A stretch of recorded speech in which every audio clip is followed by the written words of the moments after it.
Hi friends, மாம்பழத்தில் ஏதாச்சும் sweet செஞ்சு சாப்பிட்ணுன்னு நினைக்கிறீங்களா? அதுக்காக நான் ஒரு ஸ்வீட் ரெசிபி சொல்கிறேன், பார்க்கலாம் வாங்க. அதுக்காக நான் ஒரு 2 மாம்பழம் எடுத்திருக்கேன். அதை நல்லா கட் பண்ணிக்கலாம். கட் பண்ணிவிட்டு தோல் இல்லாமல் அது உள்ள இருக்க ஜெல்லி மட்டும் மிக்சியில் போட்டு நல்லா அரைச்சி எடுத்துப்போம்.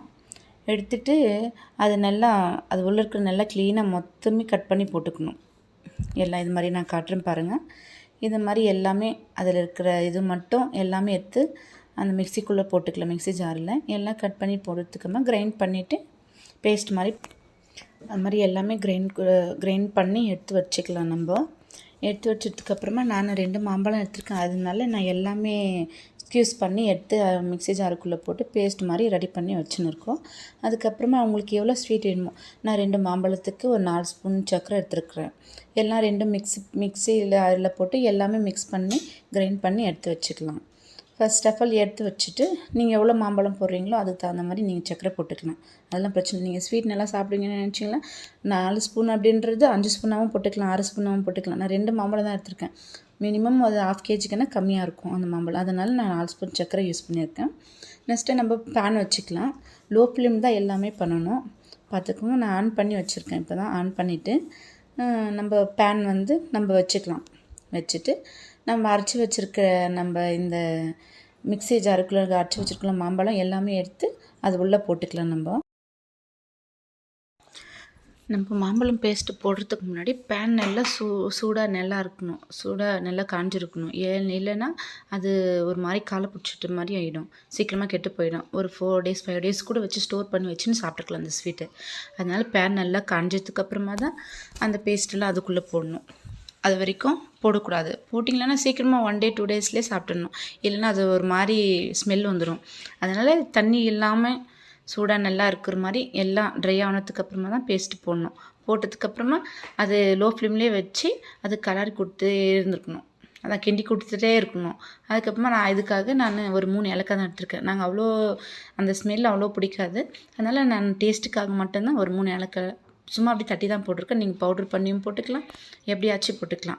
நீங்கள் நல்லா ஸ்வீட்டு நல்லா பிடிக்கும், நாங்கள் ஏலக்காய் ஸ்மெல்லாம் நல்லா சாப்பிடுவோம் அப்படின்னு நினச்சிங்களேன்னா ஒரு 5 போட்டுக்கோங்க. ஜாஸ்தி போடாதீங்க. 5 போட்டிங்களேன்னா ஓகே, பெட்டராக இருக்கும். அது நல்லா பவுட்ரு பண்ணியும் போட்டுக்கலாம். நீங்கள் நான் டேஸ்ட்டு கொடுக்கும் அப்படின்னு சொல்லிட்டு, ஏன்னா ரொம்ப நேரம் கிண்டி கொடுத்துருந்தே இருப்போம் இல்லையா, அதனால் நான் பவுட்ரு மாதிரி போடல, அப்படியே போட்டிருக்கேன். பவுட்ரு பண்ணி போடணுன்னா அப்பயே எமர்ஜென்சியாக ஏதாச்சும் பண்ணணும், ஸ்வீட் வேணும் அப்படின்னு நினைக்கிறவங்களுக்கு மட்டும்தான் அது பவுட்ரு பண்ணி போட்டால் ஓகே, பெட்டராக இருக்கும். இது ரொம்ப நேரம் கிண்டி கொடுத்துக்கிறேன் இல்லையா, அதனால் நான் சும்மா தட்டி தான் போட்டிருக்கேன் ஏலக்காய். அப்புறமா அதுக்காக மறுபடியும் நான் பால் பவுட்ரு, நீங்கள் பால் பவுட்ரு இல்லைன்னு நினச்சிங்களேன்னா நீங்கள் பாலே ஒரு 1/2 லிட்ரு 1/2 kgக்கு ஒரு 1/2 லிட்ரு நல்லா சுண்டை காய வைக்கணும். தண்ணி ஊற்றாமல் காய வைங்க. காய வச்சு ஊற்றிக்கோங்க. ஒரு 1/4 லிட்ரு அப்படி இருக்கிற மாதிரி பால் ஊற்றிக்கோங்க. நான் பால் போடல, பால் பவுட்ரு போட்டிருக்கேன். ஒரு 4 ஸ்பூன் போட்டிருக்கேன் பால் பவுட்ரு. அது நல்லா கெட்டி ஆகாமல் இருக்கிற மாதிரி நீங்கள் கலர் குத்துனே இருக்கணும். அது இல்லைன்னா உருண்டை ஆகிடும். உருண்டை ஆகிடுச்சுன்னா அது டேஸ்ட் கொடுக்காது. ஒரு மாதிரி பவுடராக இருக்கும். அது வாய்க்கு ஒரு மாதிரி கிடைக்கும் சாப்பிடும்போது, ஸ்வீட் சாப்பிடும்போது. ஸோ அதை நல்லா லோ ஃப்ளேமில் வச்சுட்டு நல்லா கிண்டி கொடுத்துனே இருக்கணும். அதுக்கப்புறமா அது கிண்டி கொடுத்துனே நான் எலக்ட்ரிக் ஸ்டவ்வும் யூஸ் பண்ணுறேன், கேஸும் யூஸ் பண்ணுறேன். அதனால் நான் என்ன பண்ணுறேன்னா பக்கத்துலேயே நான் கேஸில் ஒரு தவா வச்சுட்டு நான் 10 rupees நெய் பேக்கெட் மட்டும் தான் யூஸ் பண்ணிக்கிறேன். அது உங்களுக்கு கன்சிஸ்டன்ட்டி அது நல்லா தெரியணும், காமிக்கணும் அப்படின்றதுனால நான் ஒரு 10 rupees பேக்கெட் மட்டும் தான் யூஸ் பண்ணியிருக்கேன். நீங்கள் யூஸ் பண்ணால் ஒரு 3 tablespoon மட்டும் நெய் யூஸ் பண்ணிக்கினா போதும். அதில் அந்த நெய்யில் நான் அந்த முந்திரியெல்லாம் இருக்குங்க இல்லையா, அதுங்கெல்லாம் 2 அதான் ஃபுல்லாக இருந்துச்சு. அது நல்லா சின்னதாக வெட்டிட்டு நான் அதை ரெடி பண்ணி வச்சுன்னு இருக்கிறேன். நெய் கொஞ்சம் சூடு ஏனதுக்கப்புறமா அதுக்குள்ளே கிண்டி கொடுத்துனே இருக்கணும். நெய் ஒரு பக்கம் நம்ம ரெடி பண்ணி வச்சுக்கினாலும் இது கிண்டி கொடுத்துனே இருக்கணும். இது மறக்கக்கூடாது, இல்லைன்னா அடி பிடிச்சிட்டா ஒரு மாதிரி தீஞ்சு ஸ்மெல்லு வரும். அதனால் அது கிண்டி கொடுத்துனே இருக்கணும். எந்த வேலை செஞ்சாலும் அது கிண்டி கொடுத்துனே தான் வேலை செய்யணும். அது கலரி கொடுத்துட்டு இப்போ நான் அது கொஞ்சம் நெய்யெல்லாம் சூடாகிடுச்சு. அதனால் முந்திரியெல்லாம் எடுத்து அதில் போட்டிருக்கேன். நான் அதில் போட்டுட்டு கொஞ்சம் லோ ஃப்ளேம்லேயே வச்சுக்கணும். அது லோ ஃப்ளேமில் மட்டும்தான் வைக்கணும். ஹை ஃப்ளேமில் வச்சா அது தீஞ்சிடும். லோ ஃப்ளேமில் வச்சுட்டு அது நல்லா கிண்டி கொடுத்துக்கணும்.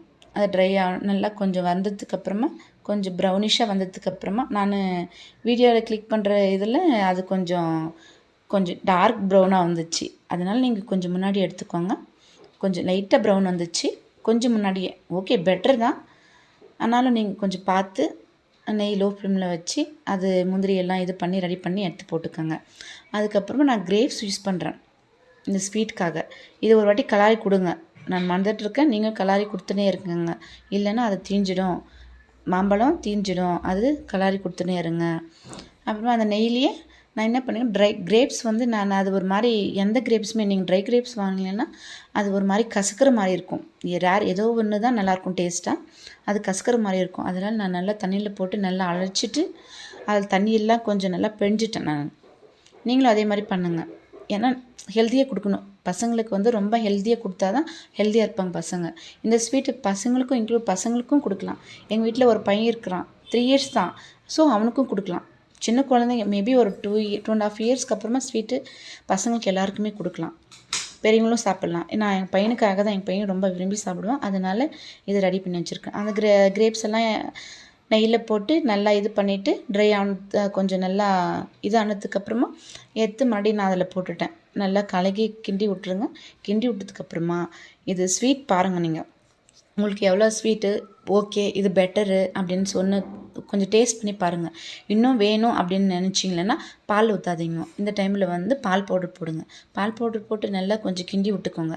கிண்டி விட்டு கொஞ்சம் அட்லீஸ்ட் ஒரு 3 to 4 minutes கொஞ்சம் நல்லா கிண்டி விடுங்க. ஏன்னா பால் பவுடர் போடுறோம் இல்லையா, அதனால் பால் போட்டிங்கன்னா சீக்கிரமாக கேட்டணும். லாஸ்ட் டைமில் பால் ஊற்றக்கூடாது. பால் பவுடர் ஓகே, அது போட்டுட்டு நம்ம இது பண்ணிக்கலாம். அப்புறமா அதுக்கு கொஞ்சம் நல்லா ஸ்மெல் வரும், மாம்பழம் ஸ்மெல், நல்லா ஸ்மெல் வரும். அதுக்கப்புறமா தான் நம்ம சர்வ் பண்ணிக்கணும். சர்வ் பண்ணின்னு நீங்கள் உங்கள் பசங்களுக்கு கொடுக்கலாம், உங்கள் ஹஸ்பண்டுக்கு கொடுக்கலாம், எல்லாருமே சாப்பிட்லாம். டேஸ்ட்டாக இருக்கும் இந்த இது. ஓகே ஃப்ரெண்ட்ஸ், உங்களுக்கு பிடிச்சிருந்தா லைக் பண்ணுங்கள், சப்ஸ்கிரைப் பண்ணுங்கள், ஷேர் பண்ணுங்கள். நீங்களே சாப்பிடுங்க ஃப்ரெண்ட்ஸ். Bye friends.